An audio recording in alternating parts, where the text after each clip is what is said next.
My lead source tonight is the Democratic Congresswoman Jasmine Crockett of Texas. And thank you so much for being here, because I just think to hear everything that is at stake this week as it's really coming into clear view now with this government shutdown dragging on. Do you believe this will be the week that Congress comes to an agreement here? I have no idea. I mean, you started off talking about the fact that the president is in Japan. The president has time to do everything but what he needs to focus on. In fact, we heard the press secretary say that his main priority is the ballroom that no one asked for, the ballroom that requires him to destroy historic pieces of the White House. And so it doesn't seem like he's interested.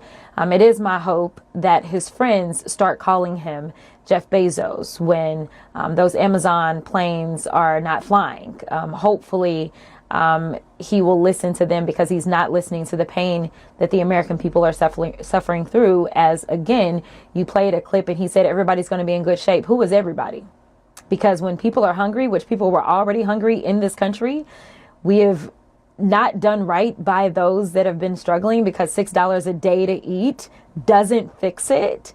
And you say everybody's going to be in good shape as you are putting more money into your son's pocket, as you are saying that we should take American taxpayer dollars and put them in your pocket to the tune of $280 million. I mean, I don't know who everybody is, but it is not the average American.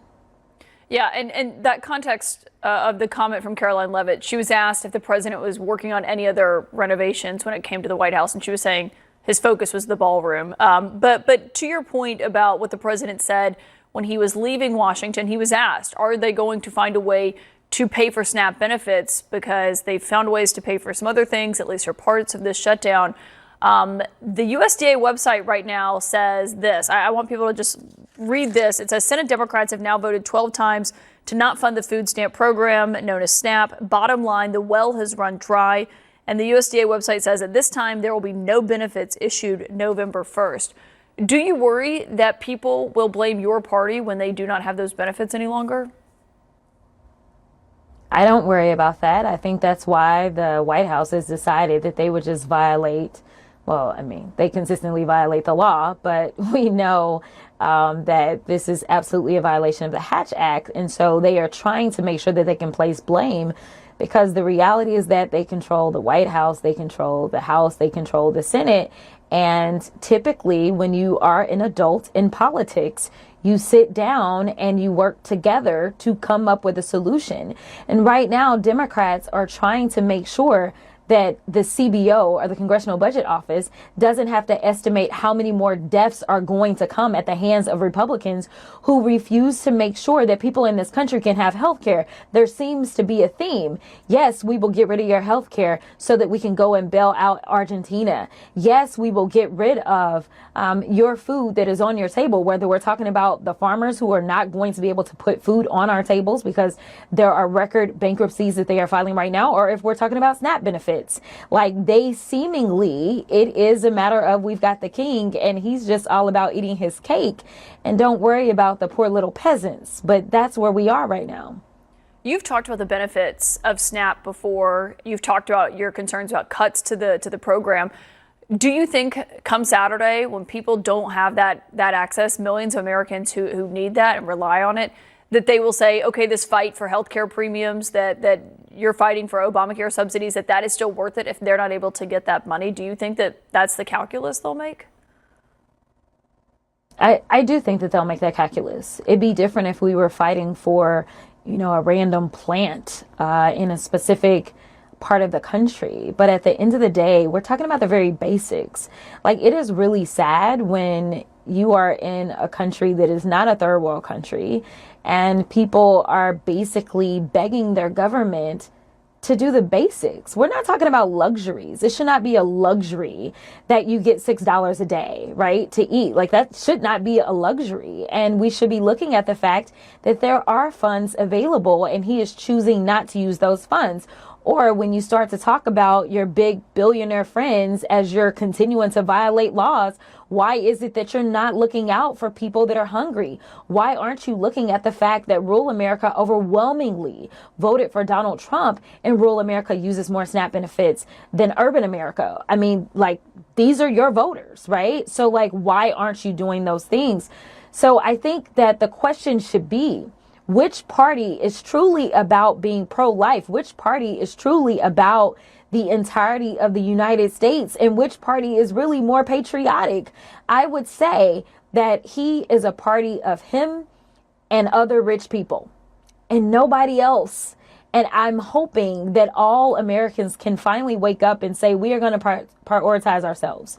We are going to look for people that maybe we don't think they're super funny or super entertaining, but they will not try to deal death to us with every single policy that they hand out.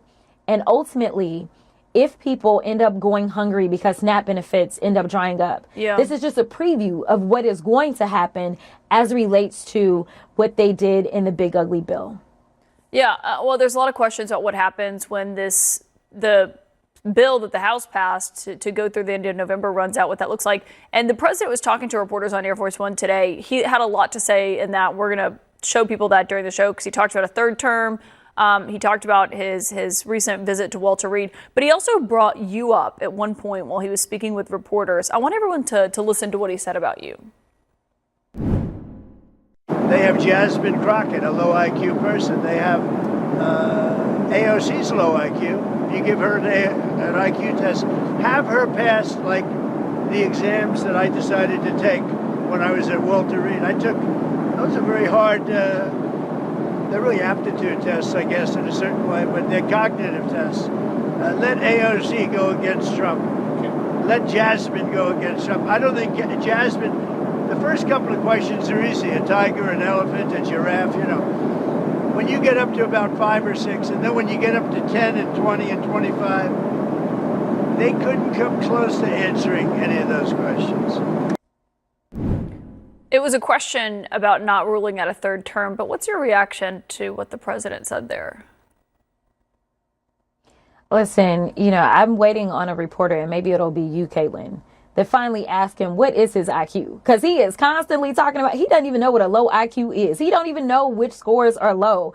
And I can guarantee you that whatever score, if he's taken one anytime recently, I'm sure that his qualifies as low. Listen, he's never been known to be an Einstein. This is not a guy who got in on merit when it came to going to college. This is someone who, but for him being born with a silver spoon, probably wouldn't have got into anybody's institution, unlike me. So, I am not worried about that. And I wish people would look at the fact that you have a president of the United States who consistently is obsessing over 2 women of color that are members of the House.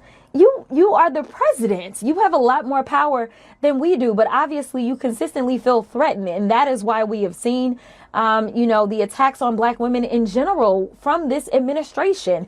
I don't know what black woman hurt him in his past, honey, but it is really taken him through it.